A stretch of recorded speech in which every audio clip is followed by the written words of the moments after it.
Ligne à droite.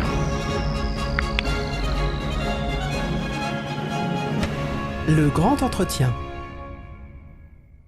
Bonjour Richard. Bonjour Liselotte. Et bonjour à tous les auditeurs de Radio Courtoisie. Et surtout, bonjour Philippe Schletter. Vous êtes le directeur de cabinet de Marion Maréchal, donc député européen dans le groupe ECR, les conservateurs et réformistes européens.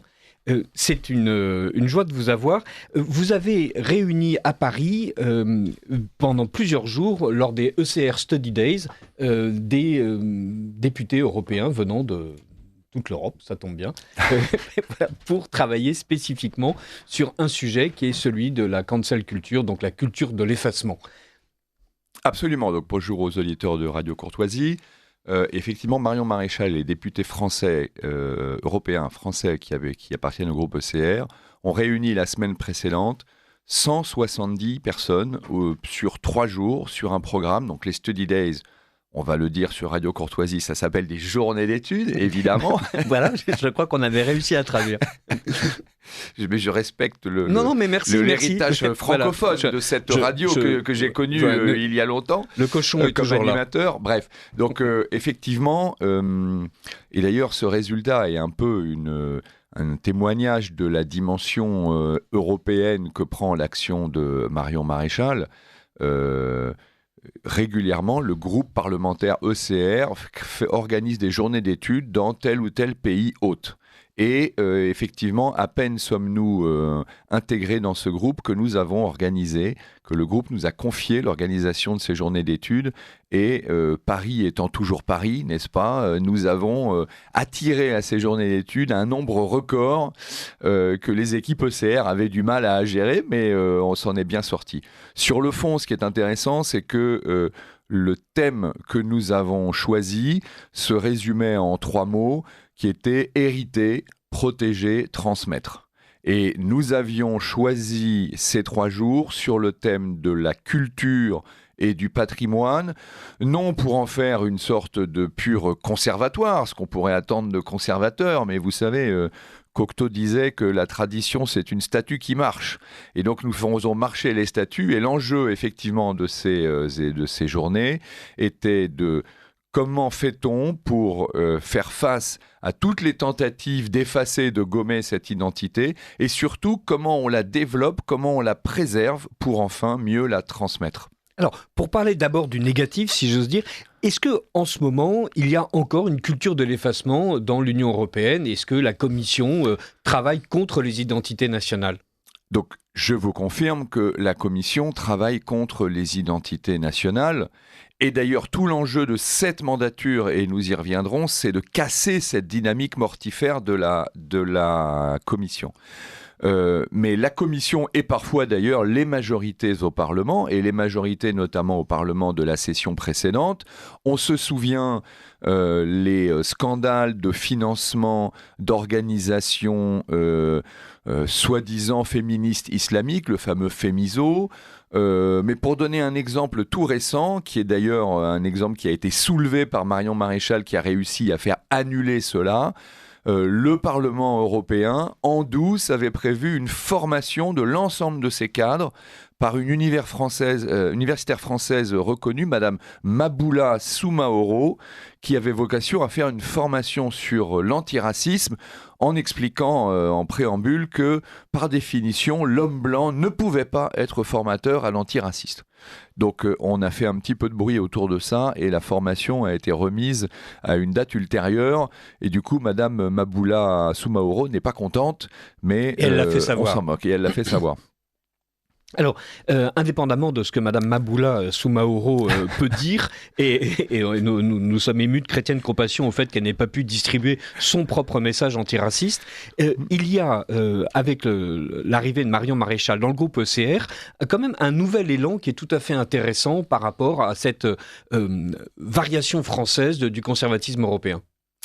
Oui, pour que vos auditeurs comprennent bien, depuis un certain nombre de sessions, c'est-à-dire depuis une quinzaine d'années, le groupe de droite qui s'appelle le PPE, le groupe de centre-droit, dans lequel siègent les Républicains, notamment, et qui est le groupe majoritaire, ne fait pas de majorité avec ce qui est à sa droite, parce que ce qui est à sa droite, c'était le groupe des identités du Rassemblement national, Identité et démocratie, et il y a au Parlement européen un cordon sanitaire. Voilà, cela ne nous plaît pas, ce n'est pas nous qui l'avons inventé, mais il existe. Et donc, par lâcheté, par pusillanimité, le groupe du PPE organise systématiquement sa majorité avec les socialistes, les centristes de Macron et les Verts. C'est notamment cette majorité qui a accouché de ce fameux Green Deal qui est désastreux pour l'industrie française. Donc, vert. Le pacte vert, vous avez raison, qui est si désastreux pour l'industrie française et l'agriculture française. On en reparlera certainement. Et donc, ce dont il s'est agi dans la campagne européenne qui s'est ouverte, vos auditeurs qui ont de la mémoire savent que Marion Maréchal a dit « Votez pour notre liste, nous appartiendrons au groupe ECR ». Ce groupe ECR dont le score va exploser puisqu'il y a notamment les Italiens de Giorgia Meloni qui est au pouvoir. Les Italiens sont d'ailleurs la première délégation d'ECR avec 27 députés sur 80. Eh bien, nous construirons le bloc pivot qui permettra de constituer des majorités à droite au Parlement européen. Eh bien, c'est exactement ce qui s'est passé. C'est bien quand de temps en temps, il y a un politique qui tient ses promesses. Oui, c'est donc, on est un peu sous le choc. Et donc, les auditeurs qui auront voté pour Marion Maréchal peuvent savoir qu'elle a donc réussi à placer vos idées, votre combat au cœur de l'Europe, puisque, et on l'a vu avec un certain nombre de votes déjà, le poids du groupe ECR fait que le PPE peut enfin imaginer des majorités de droite. Puisque quand le PPR et le groupe le PPE et le groupe ECR se mettent d'accord sur un texte, alors l'ensemble des forces de droite le votent et nous arrivons à faire basculer la gauche. Ça c'est vraiment très important. C'est-à-dire, avant, le PPE, pour faire avancer son propre agenda, avait besoin des Verts et du PS. Et maintenant, il peut au contraire s'appuyer sur sa droite. Exactement. Est-ce que le cordon sanitaire a sauté ? Est-ce que c'est parce que ECR est plus propre, entre guillemets, aux yeux des gens du PPE que Identité et démocratie ? Alors, non, le cordon sanitaire n'a pas sauté et lorsqu'il s'est agi de répartir les responsabilités, vous savez, quand vous élisez un parlement, vous élisez évidemment le président, vous élisez des vice-présidents, des questeurs, des présidents de commission. Et donc, ECR est à l'intérieur du cordon sanitaire parce que il a dans son sein aujourd'hui des partis qui sont représentés au gouvernement. C'est le cas en Italie avec Giorgia Meloni, mais c'est le cas également en République tchèque, où le chef du gouvernement est d'un parti affilié à ECR. C'est le cas tout récemment de la Belgique, avec Bart de Wever, qui est de la NVA flamande. Mais nous, on a également des pays qui soutiennent la coalition majoritaire, par exemple en Finlande ou en Suède. Donc il y a un poids au sein du groupe ECR qui est considéré... par le consensus du Parlement européen comme plus sérieux et plus digne de coalition que les autres. Nous ne nous félicitons pas de cet état de fait car nous sommes des démocrates et nous combattons systématiquement la mise au banc d'autres forces politiques, mais nous sommes à l'intérieur et nous avons un groupe, et pour nous, Français, ce qui est important, c'est que notre groupe a des responsabilités. Nous avons des vice-présidents au Parti européen, nous avons des présidences de commission. Par exemple, la très stratégique présidente de la commission agriculture est une présidente ECR. Et nous avons des présidences de délégation. Nos députés ont des rôles importants. Laurence Trochu, par exemple, est ce qu'on appelle coordinatrice de la commission femmes, c'est-à-dire que c'est elle qui fait la position du groupe ECR sur les sujets femmes. Et croyez-moi qu'il vaut mieux avoir un conservateur solide dans la commission femmes pour faire barrage en permanence à toutes les lubies destructrices de la gauche. Et donc cet équilibre est très important et quand on connaît Marion Maréchal et son souhait de se battre en permanence pour l'union des droites, ce que nous faisons au Parlement européen préfigure ce que nous voulons faire en France. Au Parlement européen, Marion Maréchal est un pont entre Jordan Bardella et François-Xavier Bellamy. Et quand Marion Maréchal se met d'accord avec François-Xavier Bellamy et se met d'accord avec Jordan Bardella, on a des majorités de droite. Voilà, c'est un bon terrain d'exercice en sus d'être un terrain d'exercice du pouvoir législatif, du pouvoir d'amendement. Donc c'est un excellent terrain de jeu pour Marion Maréchal et on l'espère pour la droite ultérieurement en France. Ce que vous êtes en train de nous dire, c'est que aussi bien sûr, l'Union européenne est une catastrophe, mais qu'à l'intérieur des structures de l'Union européenne, on peut quand même jouer un jeu qui finit par être gagnant pour la France et en tout cas pour une autre conception de l'Europe. Je vais vous donner 2 exemples, mais vous avez raison, c'est ça que je dis. Et d'ailleurs, c'est ce que Marion Maréchal avait dit dans sa campagne. Elle avait dit « Je sais que beaucoup de gens veulent qu'on quitte l'Europe. Aujourd'hui, nous sommes en mesure de prendre le pouvoir en Europe. Déjà, nous sommes en mesure, là, je viens de le démontrer, de créer des majorités de droite. En fonction de ce qui peut se passer dans d'autres pays européens, peut-être un jour, on aura la majorité en Europe et ce serait utile de se priver de cet outil incroyable qui n'est pas sans défaut, qui n'est pas sans bureaucratie. Je peux vous dire, pour avoir longtemps combattu la bureaucratie en France, que la bureaucratie de l'Union européenne, c'est quelque chose aussi. Et donc, je vais vous donner 2 exemples. Il y a au mois d'octobre ou novembre, je ne me souviens plus très bien, c'était la première fois depuis 1985. Pourquoi 1985 ? Parce que c'est la première fois que le Front National de Jean-Marie Le Pen a fait élire ses premiers députés européens. C'est la première fois qu'un amendement a été voté par le Parlement européen alors qu'il était présenté par quelqu'un issu de la droite nationale, c'est-à-dire Marion Maréchal. Ça veut dire quelque chose. Et donc, nous avons typiquement gagné des victoires au Parlement européen. On a fait passer un amendement sur la protection des chrétiens d'Orient. On a réussi à obtenir le vote d'une résolution contre le Venezuela. Alors, l'Union européenne adore voter des résolutions. Généralement, c'est son programme du jeudi midi à Strasbourg. Mais donc, les résolutions sont un peu toujours à sens unique. Là, on a réussi à les équilibrer. Et au grand cri de la gauche qui n'a pas supporté que l'on portât atteinte au totem du Venezuela, et on a eu une majorité de droite sur notre initiative. On a eu la même chose contre l'Azerbaïdjan. Et ça n'est pas neutre, puisque les Français qui suivent l'actualité, c'est-à-dire les auditeurs de ligne droite, savent que l'Azerbaïdjan non seulement se conduit comme il se conduit en Arménie, qui est un partenaire traditionnel de la France et qui est un pays cœur pour la chrétienté et qui nous est cher, mais l'Azerbaïdjan, pour se venger de l'opposition de la France en Arménie, instrumentalise un certain nombre de mouvements anti-français, notamment en Nouvelle-Calédonie. Il y a 10 jours, vous en aviez parlé, il y a eu donc cette conférence décoloniale organisée par l'Azerbaïdjan en Nouvelle-Calédonie sur le sol français, ce qui, entre parenthèses, nous donne là encore une bien piètre image des autorités françaises qui ne savent pas se faire respecter. Précisons que quand vous parlez du comportement de l'Azerbaïdjan, ils sont en train d'exterminer les derniers Arméniens et de détruire la culture arménienne. Quand on parle de détruire, c'est-à-dire ils détruisent littéralement en massacrant les églises et en fracassant les pierres tombales. Donc il y a vraiment une éradication culturelle en marche avec le gouvernement azerbaïdjan dont l'Union européenne achète le gaz.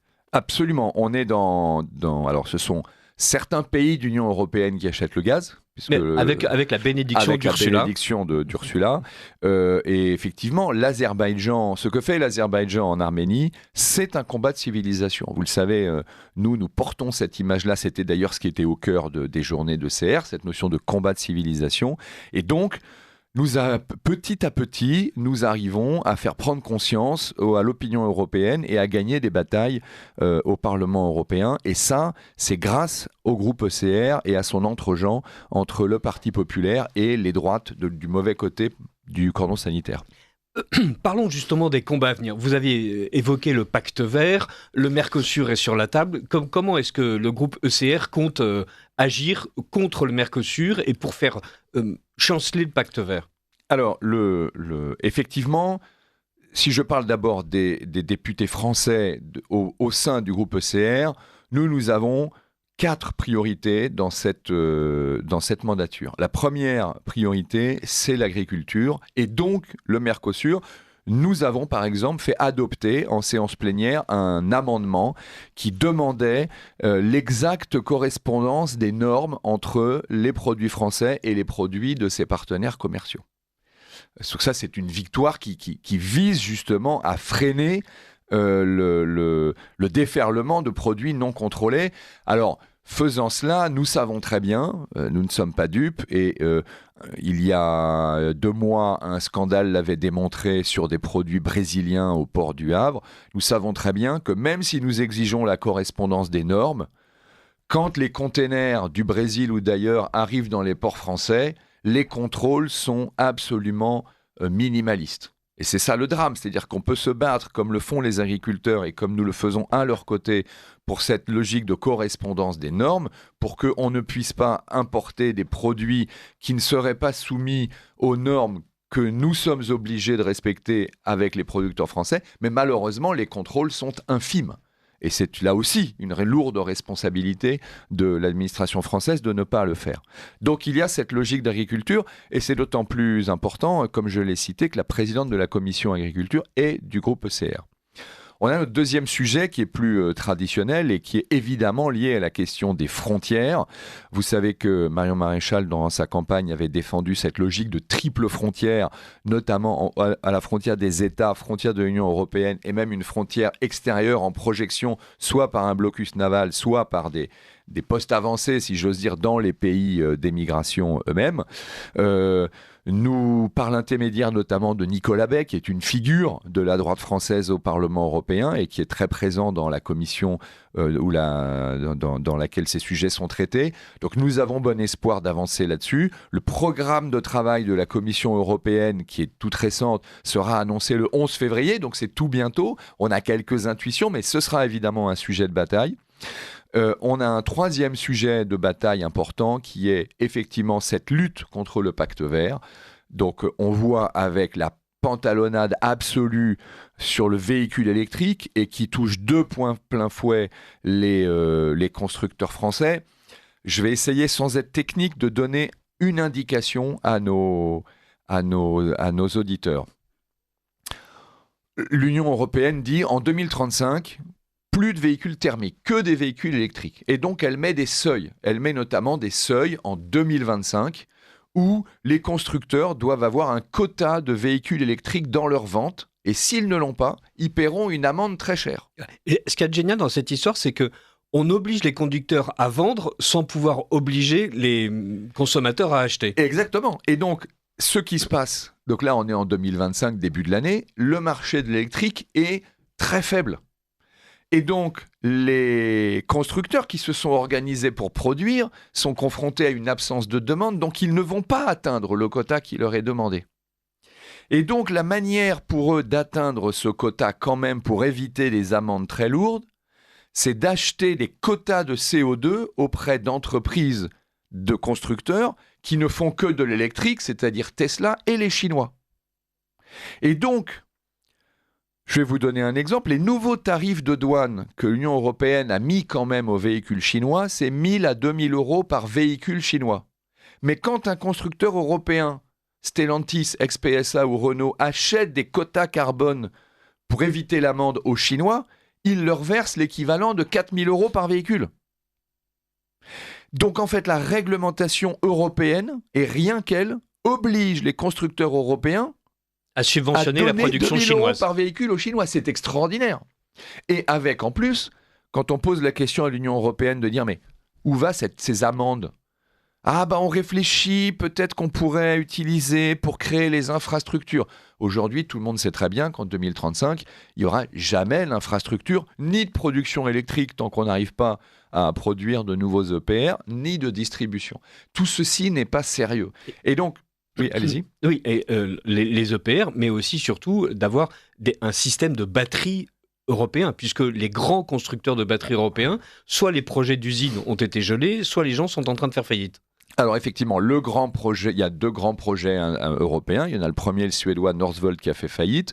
Le français ACC, enfin franco-allemand ACC, n'a pas fait faillite, mais a revu à la baisse ses productions, tout simplement parce que le temps de maîtriser cette technologie ultra complexe est beaucoup plus important qu'on ne l'imaginait, mais les constructeurs se sont mis en ordre de marche. Et donc, ce qui est très intéressant et ce qui illustre le changement de pouvoir dans cette Assemblée européenne, c'est que dans la session précédente, quand le PPE signait avec les centristes de Macron et les Verts, c'est eux qui ont signé le pacte vert qui dit plus de véhicules thermiques à partir de 2035. Zéro, nada. Il y a une semaine, le groupe des conservateurs, le groupe du PPE, donc tous les mêmes qui ont signé ça, viennent d'annoncer « Nous voulons revenir sur l'objectif de 2035 ». Et avec le groupe ECR, ils ont la possibilité d'avoir une majorité. Et ils le font parce qu'ils savent que nous les mettons sous pression. C'est-à-dire qu'ils ont aussi des concurrents dans leurs pays respectifs où on les rappelle à leurs engagements. Et qu'aujourd'hui, Grosjean comme devant, ils sont obligés de dire l'inverse de ce qu'ils ont dit il y a 5 ans parce que nous leur mettons l'épée dans les reins, si j'ose dire. Et c'est ça, ce rôle à la fois d'aiguillon politique, d'aiguillon idéologique et de créateur de majorité, c'est ça la puissance du groupe ECR. Et je le dis en clin d'œil, parfois, on lit dans la presse que Marion Maréchal s'isole parce qu'elle n'est pas au Parlement français. Mais quand on voit ce qu'elle construit au Parlement européen, y compris au bénéfice de nos entreprises, on voit l'influence qu'elle a. D'ailleurs, d'avoir réuni autant de personnes au bout de moins de 6 mois à Paris montre son influence. La même influence qui l'a fait être invitée à Washington par le Parti républicain et pour un voyage qui était riche en rencontres de haut niveau, contrairement à peut-être d'autres excursions. On y reviendra une autre fois. Vous avez dit que le PPE est rappelé à l'ordre par les différentes personnes qui, dans les différents pays, ont en fait élu des députés européens, non pas pour construire l'Europe, mais en fait pour défendre les intérêts nationaux au Parlement européen. Là, il y a vraiment un changement de mentalité. C'est-à-dire, au lieu qu'on soit tous en train de construire l'Europe, c'est-à-dire de suicider chacun dans son coin son propre pays, au contraire, maintenant, le grand parti de droite, entre guillemets, européen, est en train de se dire qu'il doit quand même satisfaire les intérêts nationaux de chaque composante du parti. Alors, oui, c'est le début d'une tendance. Hein. On est à peine 6 mois après l'ouverture de cette session. Mais, et le PPE est aussi travaillé par des forces qui, elles, sont beaucoup plus fédératrices. Et donc, la bascule n'est pas totale et la conversion n'est pas totale. On n'a pas éliminé tous les Barnier. On n'a pas éliminé tous les Barnier. Et il y a au sein du PPE des partis qui sont... Vous savez, c'est un kaléidoscope. Les députés français du PPE sont plus à droite que la majorité. Et ils le sont parce que sur le terrain national, alors c'est assez drôle parce que LR au national est encore avec Macron au gouvernement, enfin avec les macronistes, mais ils savent très bien que leur survie dépend de leur position. Et c'est ce qu'on voit bien. Le monde de droite va basculer, va s'orienter à droite. Et c'est pour ça qu'avoir des gens qui font des ponts et qui peuvent créer des majorités est important. Je voudrais revenir sur ce que vous disiez tout à l'heure, comme quoi ECR a réussi à faire voter un amendement pour faire en sorte que les législations brésiliennes, par exemple, et d'une manière générale, des pays du Mercosur, soient toutes alignées. Ça, c'est quelque chose qui paraît être stupéfiant parce que le discours officiel de la Commission européenne est de dire que tout était déjà prévu justement dans les clauses miroirs. Et en fait, non. Non. Donc, ce n'est pas les législations, hein, ce sont les normes qui couvrent des produits. Pardon, les normes. Voilà, hein. Non, bien sûr, cette histoire des clauses miroirs est une vaste blague. Et pour avoir moi-même accompagné de nombreuses fois Marion Maréchal au contact des agriculteurs, y compris la FNSEA, qui s'est pris une gifle aux dernières élections professionnelles, tout le monde déplore. Donc oui, sur le papier, il y a des clauses miroirs. Ah, effectivement, je vous confirme que c'est prévu. Mais vous allez dans un port et vous vous rendrez compte que personne ne les vérifie. Et quand on les vérifie, on se rend compte que ce n'est pas le cas. Donc, autrement dit, l'État français est capable d'envoyer sa propre administration pour ennuyer ses agriculteurs, mais refuse en fait de contrôler ce qui arrive de la part du Mercosur. Mais nous avions de la part des pays qui sont intégrés dans le Mercosur. Ce que vous dites est tout à fait pertinent. Nous avions même dans un débat agricole pendant la campagne, il dit mais pourquoi on n'enverrait pas tous ces inspecteurs qui harcèlent les paysans français, pourquoi on ne les enverrait pas dans les ports ouvrir quelques containers? Notre proposition n'a pas été suivie, semble-t-il. Alors, il y a d'autres choses qui se passent dans les ports. C'est par exemple des immigrés qui arrivent. Et l'un des fers de lance de CR, c'est de travailler sur la directive retour. Absolument. La directive retour est le texte législatif qui permet de dire qui on peut renvoyer comment. Ce texte, là encore, est un texte que nous considérons trop léger, pas à la hauteur des enjeux, et donc nous devons travailler sur ce sujet. La commission, aiguillonnée notamment par Giorgia Meloni, puisque nos auditeurs le savent, hein, pour édicter une directive européenne, il y a 3 acteurs, il y a la commission, il y a le Conseil des ministres et il y a le Parlement. Le Parlement n'est qu'un des 3 pieds de cet ensemble. le Conseil des ministres, c'est ce que je disais maintenant, avec 3 chefs de gouvernement, dont le chef de gouvernement italien, qui est le pays en forme économiquement et politiquement de l'Europe, c'est une occasion de pouvoir faire pression sur la Commission. Donc oui, nous attendons du plan de travail de la Commission un chantier sur ce sujet. Nous y veillons, nous nous y préparons en Commission. C'est Nicolas Bay qui est le fantassin avancé d'ECR sur le sujet, et tous ceux qui le connaissent savent qu'il n'est pas du genre à laisser ses convictions en cours de route sur le sujet.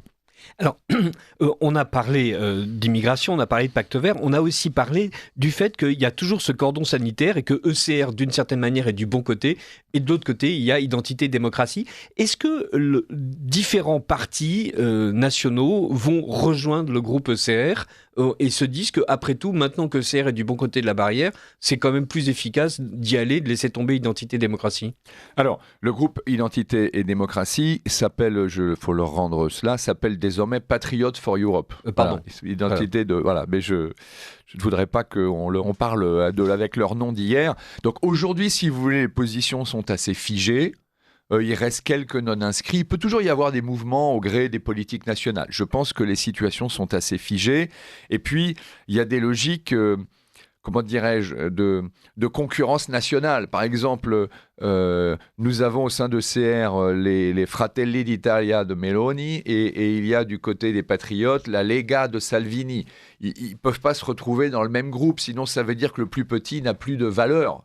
Vous voyez, donc c'est aussi ça la politique. Donc, en revanche, ce qui est intéressant, c'est autre complexité, c'est quand vous avez un groupe parlementaire, se crée aussi un parti politique européen, et donc il y a un parti politique européen qui s'appelle ECR, qui est une fédération de partis.